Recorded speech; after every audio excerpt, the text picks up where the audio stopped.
嗨，亲爱的书友们，欢迎来到书海时光，一个为你每日推荐好书的心灵驿站。赶快关注我们，一起畅游书海，让阅读点亮每一天的精彩。大家好，今天我要向大家推荐一套能够深深触动你心灵的书，《杨道三部曲》，套装共3册。这套书的作者是李娟，一位来自新疆的作家。她以独特的视角和细腻的笔触，记录了自己跟随哈萨克牧民在广袤的草原上迁徙生活的经历。李娟的文字如同草原上的风，清新也有力，带着我们走进一个远离现代文明喧嚣的世界。《杨道三部曲》不仅仅是一部关于游牧生活的记录，更是一场关于人与自然、人与自我、人与人之间关系的深刻探讨。在这套书中，你会看到一种与现代都市生活截然不同的生活方式。它教会我们如何在简单中找到满足，如何在自然中找到力量，如何在孤独中找到自我。在开始之前，我想问大家一个问题：在我们这个快节奏的时代，你是否曾经感到过内心的空虚和迷茫？你是否渴望找到一种能够让你心灵平静的生活方式？如果你的答案是肯定的，那么《杨道三部曲》正是你所需要的。让我先给大家讲一个故事。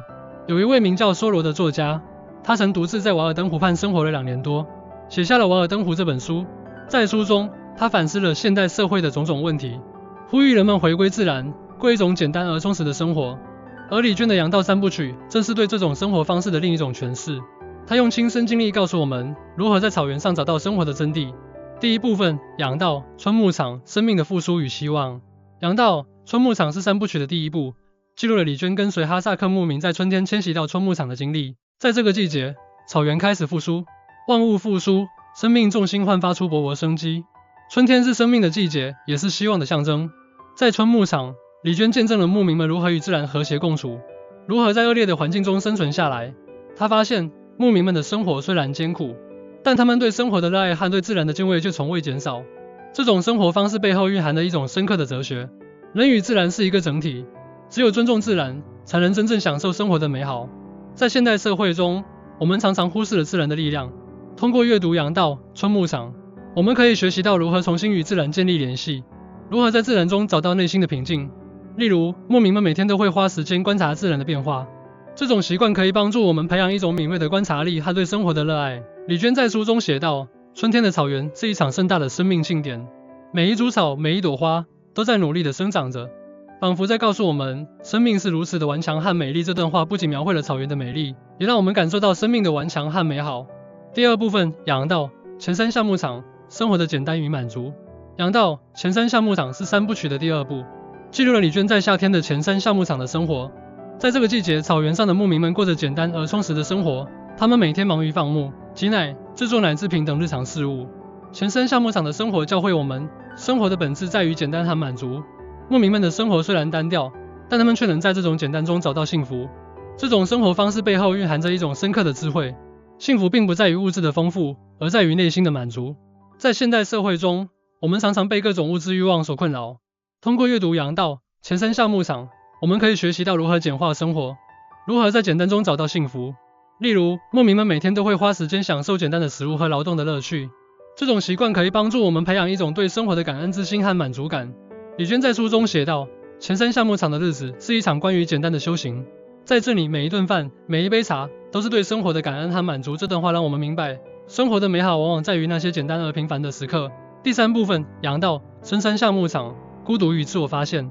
杨道深山下牧场是3部曲的第3部，记录了李娟在深山下牧场的生活。在这个季节，草原上的牧民们过着更加孤独的生活，他们远离人群，与自然为伴。深山下牧场的生活教会我们，孤独并不是一种痛苦，而是一种自我发现的机会。在孤独中，我们能够更好地认识自己，找到内心的平静和力量。这种生活方式背后蕴含着一种深刻的哲学：孤独是自我成长的必经之路。在现代社会中，我们常常害怕孤独。通过阅读《杨道深山下牧场》，我们可以学习到如何面对孤独，如何在孤独中找到自我。例如，牧民们每天都会花时间独处，这种习惯可以帮助我们培养一种自我反思的能力和内心的宁静。李娟在书中写道，深山下牧场的夜晚是一场关于孤独的修行，在这里，星空下的每一刻都是对自我内心的探索和发现。这段话让我们明白，孤独并不可怕，反而是一种自我发现和成长的机会。第4部分，杨道3部曲的核心理念，人与自然的和谐共生。杨道3部曲的核心理念是人与自然的和谐共生。李娟通过自己的亲身经历，向我们展示了一种与自然和谐共处的生活方式。这种生活方式不仅是一种生存智慧，更是一种生活哲学。人与自然的和谐共生是一种深刻的生态哲学，它强调人类是自然的一部分，只有尊重自然，才能真正享受生活的美好。这种理念背后蕴含着一种深刻的智慧，人类与自然是一个整体，只有和谐共处，才能实现可持续发展。在现代社会中，我们常常忽视了人与自然的和谐共生。通过阅读阳道三部曲，我们可以学习到如何与自然和谐共处，如何在自然中找到生活的真谛。例如，牧民们每天都会花时间与自然互动，这种习惯可以帮助我们培养一种对自然的敬畏之心和感恩之情。李娟在书中写道，草原上的每一个生命都是大自然的一部分，我们与他们共同生活，共同呼吸，共同享受着这片土地的恩赐。这段话让我们明白，人与自然是一个整体，只有和谐共处，才能实现真正的幸福和可持续发展。阳道三部曲不仅是一部关于游牧生活的记录，更是一场关于人与自然、人与自我、人与人之间关系的深刻探讨。通过这套书，我们可以学习到如何与自然和谐共处，如何在简单中找到幸福，如何在孤独中找到自我。我强烈建议大家阅读阳道三部曲，并尝试将书中的习惯应用到自己的生活中，无论是与自然互动，还是简化生活，亦或是面对孤独，这些习惯都能帮助我们找到内心的平静和力量。在这个快节奏的时代，我们常常感到内心的空虚和迷茫，而阳道三部曲为我们提供了一种全新的生活方式。它教会我们如何在自然中找到生活的真谛，如何在简单中找到幸福，如何在孤独中找到自我。让我们一起踏上这场心灵的朝圣之旅，去发现一个更加真实和美好的自己。生活就像草原上的风，时而温柔，时而猛烈，但只要我们学会与自然和谐共处，学会在简单中找到幸福，学会在孤独中找到自我，我们就能在这片广袤的草原上找到属于自己的幸福之路。让我们从现在开始放下对物质的过度追求，去拥抱自然，去享受简单，去面对孤独。相信我，当你翻开阳道三部曲的那一刻，你将开启一段全新的生活旅程。